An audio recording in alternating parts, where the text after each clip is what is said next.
اسلام نے سور کا گوشت حرام قرار کیوں دیا؟ سلطان صلاح الدین ایوبی کے زمانے میں ایک یہودی عورت تھی جو اسلام پر ریسرچ کر رہی تھی۔ اس نے اسلام کے بارے میں بہت کچھ سیکھا، بہت کچھ پڑھا۔ ایک سوال جس کا جواب اسے کسی سے نہ ملا وہ یہ تھا کہ آخر خنزیر کے گوشت میں ایسی کیا برائی ہے جس کی وجہ سے خنزیر کا گوشت کھانا اسلام میں حرام قرار دیا گیا ہے۔ صرف یہی ایک بات تھی جو اس کو اسلام قبول کرنے سے روک رہی تھی۔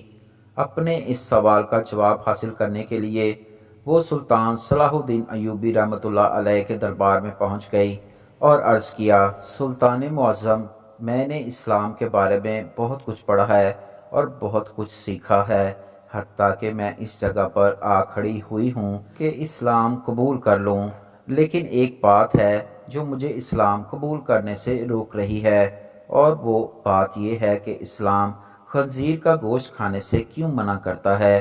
اسلام نے جس چیز کے بارے میں منع کیا ہے وہاں اس کی دلیل ملی ہے، لیکن خنزیر کا گوشت حرام ہونے کی کیا وجہ ہے؟ اس بارے میں مجھے ابھی تک کوئی مضبوط دلیل نہیں ملی۔ میں نے بائبل کو پڑھا تو بائبل میں بھی خنزیر کا گوشت کھانے سے منع نہیں کیا گیا، لیکن اسلام کیوں منع کرتا ہے؟ آخر اس گوشت میں ایسی کیا خرابی ہے کہ اسلام اس کو کھانے سے منع کرتا ہے؟ سلطان صلاح الدین ایوبی رحمۃ اللہ علیہ نے اپنے ایک مشیر کو حکم دیا کہ بائبل کی وہ کتاب میرے پاس لے آؤ جو اپنی اصلی حالت میں موجود ہے۔ جب بائبل کی کتاب پیش کی گئی تو سلطان نے وہ حوالہ تلاش کر کے اس یہودی عورت کو دکھایا جہاں لکھا ہوا تھا کہ خنزیر کا گوشت کھانا منع ہے۔ خاتون نے حیران ہو کر کہا، یہ کیا بات ہوئی؟ میرے پاس جو کتاب ہے اس میں تو لکھا ہے کہ خنزیر کا گوشت کھانا منع نہیں۔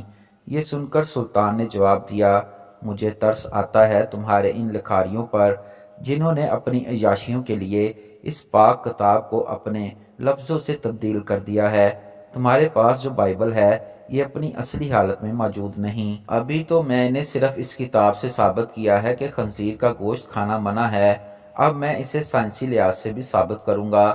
پھر سلطان نے اس عورت سے کہا کہ کل صبح خنزیر کا گوشت پکا کر میرے دربار میں لے آنا۔ دوسرے دن اس عورت نے خنزیر کا پکا ہوا گوشت سلطان کی خدمت میں پیش کر دیا۔ سلطان نے اس کو کراہت سے دیکھتے ہوئے کہا کہ اب اس کی بوٹی کے 2 حصے کرو۔ خاتون نے جب چھری سے بوٹی کے 2 حصے کیے تو درمیان میں سے گوشت کچا تھا۔ سلطان نے اس خاتون سے کہا کہ کیا تم نے اس گوشت کو اچھی طرح پکایا نہیں؟ تو وہ کہنے لگی، نہیں سلطان معظم، میں نے تو اس کو بہت اچھی طرح سے پکایا ہے۔ تو سلطان نے کہا، اب تمہاری سمجھ میں یہ بات آ گئی ہوگی کہ یہ حرام گوشت ہے، اسے جتنی بھی اچھی طرح پکایا جائے یہ درمیان میں کچا رہ جاتا ہے، اور جب یہ تمہارے پیٹ کے اندر جاتا ہے تو بہت سی بیماریوں کا سبب بنتا ہے۔ دوسری بات یہ ہے کہ سور جس جگہ رہتا ہے یہ اپنے ارد گرد کی تمام گندگی حتیٰ کہ انسانوں کی گندگی کو بھی کھا جاتا ہے۔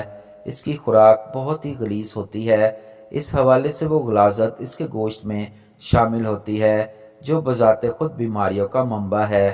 تیسری بات کہ جب سور کی مادہ کسی دوسرے سور کے ساتھ جنسی تعلق قائم کرتی ہے تو یہ اسے دیکھ کر خوش ہوتا ہے اور فخر محسوس کرتا ہے، اور یہ بغیرتی کی خصلت اس کے گوشت میں بھی پائی جاتی ہے، اور اس کا گوشت کھانے والا بھی انہی صفات کا حامل ہوتا ہے کہ اپنی عورتوں کو دوسروں کے حوالے کر کے خوش ہوتا ہے اور فخر محسوس کرتا ہے۔